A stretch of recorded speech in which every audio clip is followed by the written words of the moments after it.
One of the best plugins on the market is actually 100% free, and it is the TDR Nova Parallel Dynamic Equalizer. So this gives you EQ and compression all in one plugin. It's dynamic as well, so it adjusts to the actual source that's feeding it, and it can also be sidechained. So in this video, I'll show you exactly how to use TDR Nova, all the different controls, and some specific situations in your mix where you might want to turn to this plugin. So first off, how do you get this plugin? Well, I'll just have it linked in the description below to make it easy for you. And so when we pull this up here, you can see what you have. You got these 4 different bands.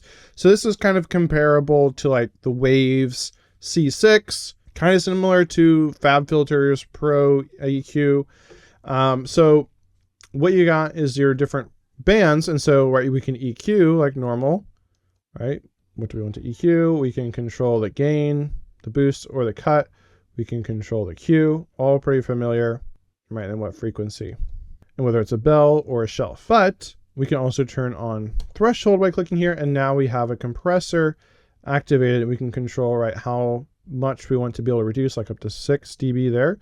Then we have the ratio, the attack and release, like a normal compressor. If we turn on this WB button, which is wideband, so now it's using all these controls. If we have that turned off, then it's just going to be using what's called split. And so it's going to be dynamic. It's going to be reacting to the source material coming in. So if we're using wideband here, we got the ratio here, so we can increase this. This will also make the knee sharper as the ratio goes up. And if you're familiar with compression, you probably already know what attack and release are. So attack is how, when it goes past that threshold, right? The threshold you set here, as soon as the sound level goes past that threshold, how soon will Nova start reducing it? And then the release is after it goes below that threshold, how quickly does it let go of it? So a fast release means it's going to immediately drop back down. Slower release means it will more gradually let go of the sound. I typically, though, will leave this off and just let it use the split feature. So now you have the dynamic element activated. And so now I'll show you a couple of really practical ways to use this in your mix. Hey friend, real quick, do you ever feel like modern music production is just increasingly difficult, complex, and frustrating? But what if you just had one tool to help you write, produce, mix, master, and distribute all of your music so you can ignore all the noise? Because if you're a music producer, the subscriptions and the costs can add up quickly. That's definitely doing music the hard way, so that's why I want to share with you the sponsor of this video, which is Lander and their studio plan, which gives you everything you need to write, produce, mix, master, and release your music and distribute your music completely inside of one suite. For less than 40 cents a day, you get the best music distributor on the market. It's the one I use for my own music, and you can release unlimited music to over 150 platforms. AI mastering, you also get access to over 65 plugins. A lot of these you get perpetual access to. So even if you were to cancel your subscription, first off, not only does your music stay up forever, it does not get taken down, but you also get to keep a lot of these plugins. And then if you want samples, Lander has you covered as well, as you get 1,800 samples that you can download every year, and that is probably more than you need. And there's so many more benefits to having this subscription. Again, it's super affordable, but you can save even more when you use my link. I'll have that posted in the description below, and that will give you 20% off your first year subscription to the Lander Studio plan. Turn these off because I wasn't using these for this particular track. So first off is the classic kick and bass conundrum, where your bass is kind of covering up your kick drum. So we can listen to that here.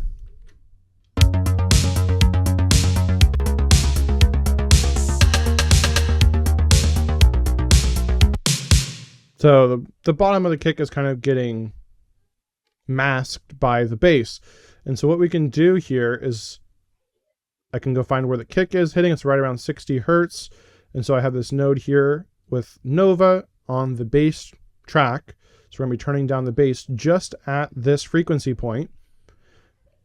But we want it to only trigger when the kick hits. So by doing that, we can hit external sidechain here. And then we choose what instrument we want to sidechain it to. So here's my kick. So now it's selecting the kick. So if I turn this on, this is only going to turn down this specific frequency when the kick hits.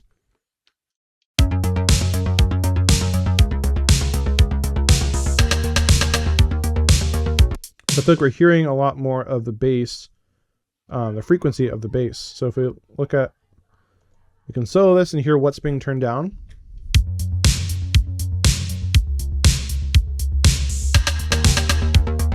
Probably can make this more extreme if we want to.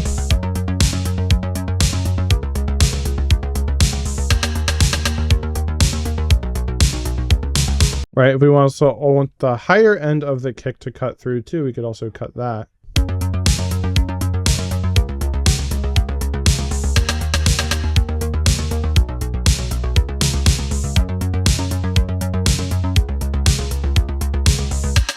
Now the downside of this is I don't think it has upward compression. So if I wanted to have this go up, I don't think we can do that if I wanted to like have the mids increase every time the kick hits, unfortunately.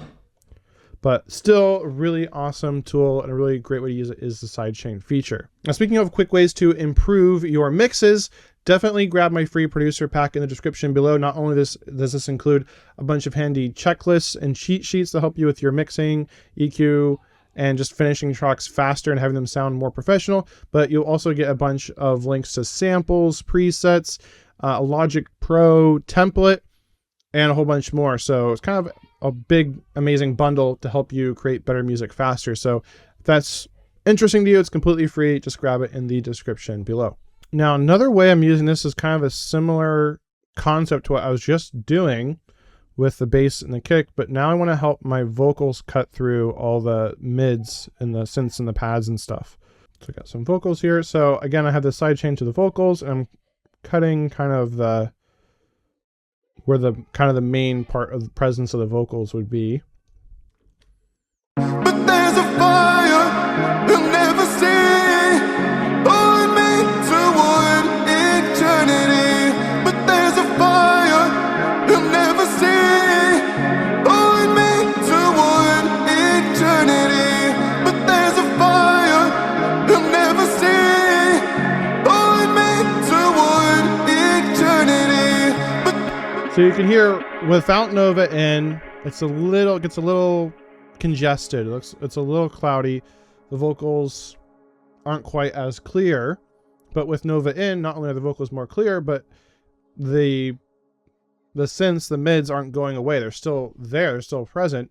It's just now they aren't competing with each other. So this is a really cool way to use Nova as well. Now, speaking of vocals, you could also just use Nova to de-ess a vocal as well too. I like to use Nova a lot on my vocals, so you can see what it's doing here. So I'm kind of trying to But there's a fire you'll never see, pulling me toward eternity. So I'm using it to pull down some of the more sibilant, harsher frequencies there. And I've also got this high shelf here, which is, you know, common to do when you're EQing vocals. But I also have this with multi-band compression as well. So when it gets too bright or too harsh, it's just going to turn it down just a bit. So it's going to be a little bit more dynamic. Same thing with the more muddy, lower frequencies. When those build up too much, it's going to turn those down. So again, it's like EQ, but instead of having these permanent boosts and cuts, it's going to change dynamically with the vocal performance, which gives you, I think, a much more precise, a better sound overall. All right, and by the way, in addition to these 4 bands here, you also get the high pass and the low pass here. So if we wanted to add those in, like for these vocals, we could do that too. We'll reduce, you can make a really tight slope, we'll reduce that slope. Now, I use Nova all the time in many different ways, which is why it's one of my favorite free plugins, but here's another very common way I use it. And I actually learned this technique from my favorite band, The Midnight, and they'll use this on their snare bus, so I'm using this on my snare bus as well. I do little tweaks to it, so it's not quite the way they do it. But basically what we're doing here is we're just, again, removing some of the harsh frequencies here on the snares, and also cutting off the super highs here to just make them less sizzly, give them more punch and less harshness, and just make room for the higher frequencies there. And then we have this little boost here right before it gets cut off. And then here we got the compression going on right around 5K. And I'm also just kind of boosting the body down here a tad with the EQ function. So we can hear what it sounds like before and then after.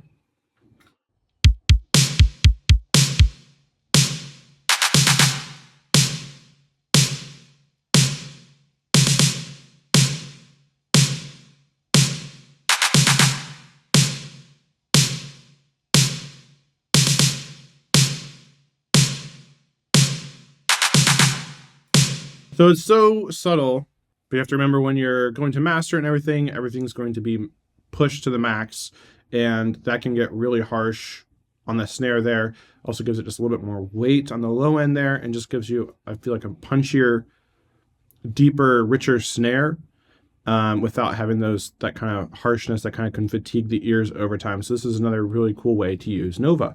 Now, if you're a fan of free plugins, then definitely check out my playlist. I'll have that linked in a box on the screen where I have a bunch of other free plugins that I've done reviews and breakdowns on. So definitely go check those out because those are some of the best free plugins in existence.